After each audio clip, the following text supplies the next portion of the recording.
Antes de introducirse de lleno en la programación defensiva, es conveniente que sepas un poco sobre la depuración de errores, un tema de suma importancia para garantizar un correcto funcionamiento de los programas.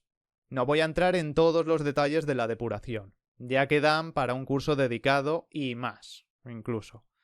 Pero sí que te daré una buena introducción para que tengas una idea de cómo funciona. Ante todo este proceso, será un requisito fundamental trabajar con un VCS, Sistema de Control de Versiones, puesto que así, siempre que algo vaya mal en el proceso de depuración, contaremos con todos los cambios anteriores y un historial de depuración completo. No tendremos por qué perder nada ni estar duplicando archivos de forma manual. En este curso todavía no veremos nada de VCS, pero si os interesa mucho la idea, podemos ver un curso dedicado de Git, por ejemplo, con GitHub, y enfocarlo de cierta forma a Python, aunque al final se puede utilizar de manera genérica. No importaría ni siquiera dedicarlo a Python en sí. Tengo un curso ya hecho en mi canal que tiene algo de tiempo, y no estaría mal, la verdad, actualizarlo un poco, o hacerlo quizás más completo. La depuración es el proceso de buscar y corregir fallos de todo tipo en el código. Mediante la depuración vamos a conseguir bastantes beneficios. Por ejemplo, reduciremos el tiempo de desarrollo. En un principio podemos pensar que con la depuración tenemos que invertir tiempo, entonces perderíamos. Pero esto realmente no es así. A corto plazo perdemos algo de tiempo. Sin embargo, esto compensa a largo plazo, evitando que de base se produzcan problemas que posteriormente compliquen y den fallos en etapas más avanzadas del desarrollo, haciendo al final perder mucho más tiempo. Con la depuración también intentamos garantizar un código más funcional. Nos aseguramos de que el programa no arroje datos incorrectos o que haga cierres inesperados, coloquialmente hablando crasheos, del inglés crash. Así como procurar también un buen rendimiento y experiencia para el usuario, que al final son de las cosas más importantes, porque ¿quiénes van a utilizar el software? Pues finalmente los usuarios. Todo lo que hacemos lo hacemos al final para los usuarios, entonces tiene que ser lo mejor posible para el usuario. Y con usuarios no solo me refiero al usuario final que se sienta en un PC y lo utiliza. Los usuarios puede ser también una empresa que utilice tu software para producir algo. Si tu software no funciona bien, no es óptimo, pues esta empresa funcionará peor. Con la depuración también podemos mejorar la calidad del código, ya que comprobaremos que todo sea sólido, pero sencillo de mantener y legible también.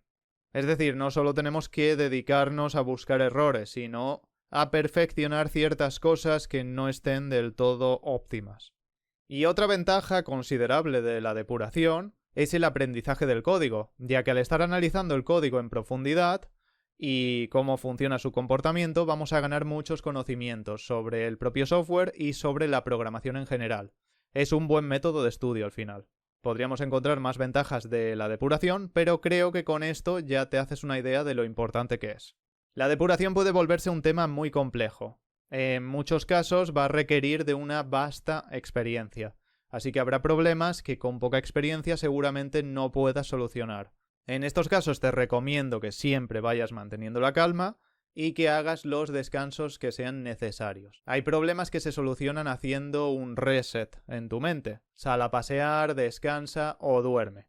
Haz algo que te distraiga. Y muchas veces al final encontrarás la solución. A continuación te detallo diferentes fases que puedes seguir en el proceso de depuración. Tengo que decirte que este proceso, las fases que te voy a comentar, pueden variar de orden. Dependerá del propio problema y cómo lo tengamos que afrontar. Por ejemplo, voy a dejar la documentación para el último apartado, pero no implica que no debas estar documentando todo el proceso desde el principio. Primero podríamos empezar por la reproducción del fallo. Hay que identificar un posible fallo, hay que analizarlo y describirlo meticulosamente. Habrá que saber cuál es el comportamiento de este fallo, si está dando unos resultados incorrectos, si hace que el programa deje de funcionar, etc. Una vez tenemos localizado el problema, vamos a establecer una serie de condiciones que nos ayuden a reproducir el fallo, ya que es difícil luchar con un fantasma que no puedes ver. Estas condiciones se basarán en cosas como las entradas del usuario, es decir, la información externa que entra al programa, las posibles configuraciones con las que trabaja, el entorno donde se está ejecutando, etc.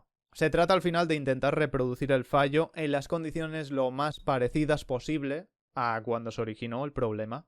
Finalmente, reproduciremos el error de la forma más fiel posible. Al poder reproducir un fallo concreto, sabemos mucho mejor por dónde empezar a atajarlo. Una vez hemos reproducido el problema, sabemos cuándo ocurre y cómo ocurre bajo ciertas condiciones. Estas son pistas para saber por dónde empezar a identificar errores. Esta vez directamente ya en el código. En esta fase llevaremos a cabo un análisis del código, buscando dónde se producen errores o fallos. Aquí se buscarán errores de lógica, de sintaxis, semánticos, de ejecución, etc. Para este propósito utilizaremos herramientas de depuración que nos permitan analizar el programa y todos sus elementos paso por paso. Los puntos de interrupción nos serán de gran ayuda en esta fase, para ir viendo cómo se comporta el programa en ciertas acciones concretas. Las pruebas unitarias también nos vendrán bien para probar partes concretas del programa. Y no nos centraremos solo en el programa de forma global. Una vez se identifica la causa del problema en el propio código fuente, se tiene que implementar una solución. Para ello se modificará el código que haga falta, o se realizarán ajustes de ciertas configuraciones que nos estén causando problemas, que habrá que corregir si eran parte del problema, o el problema en sí. Al aplicar estas soluciones es importante tener muy en cuenta el impacto que puedan tener para minimizar o evitar nuevos fallos.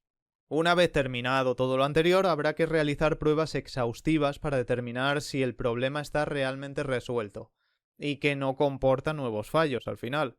Habrá que probar el software en diversos escenarios, ya que puede que funcione bien en unos concretos y que presente problemas en otros. En resumen, hay que asegurarse de que el problema sea resuelto y que está hecho, que no esté incumpliendo las expectativas propias del programa, no solo en fallos.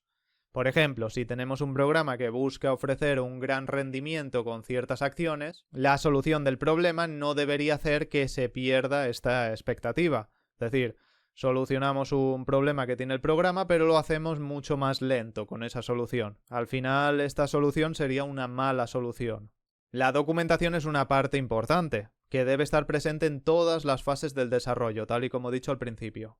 Una documentación bien hecha y completa es una gran fuente de información para todos los aspectos del desarrollo, no solo para la depuración. En cuanto a la depuración, tendremos que ir documentando cosas como qué tipo de fallo era, cuál o cuáles exactamente, por qué se producían, en qué escenarios concretos, cuál fue la solución que aplicamos, qué impacto tuvo, si afectó a otras áreas del programa, etc. Toda esta información podrá ser útil en el futuro, ya sea para añadir mejoras sin reproducir un fallo anterior, o bien para investigar nuevos fallos descubiertos que podrían estar relacionados con el problema o con su solución. Espero que te haya gustado este capítulo. Si es así, apóyalo como puedas para que siga subiendo mucho más contenido. Nos vemos muy pronto con el siguiente capítulo. ¡Hasta la próxima!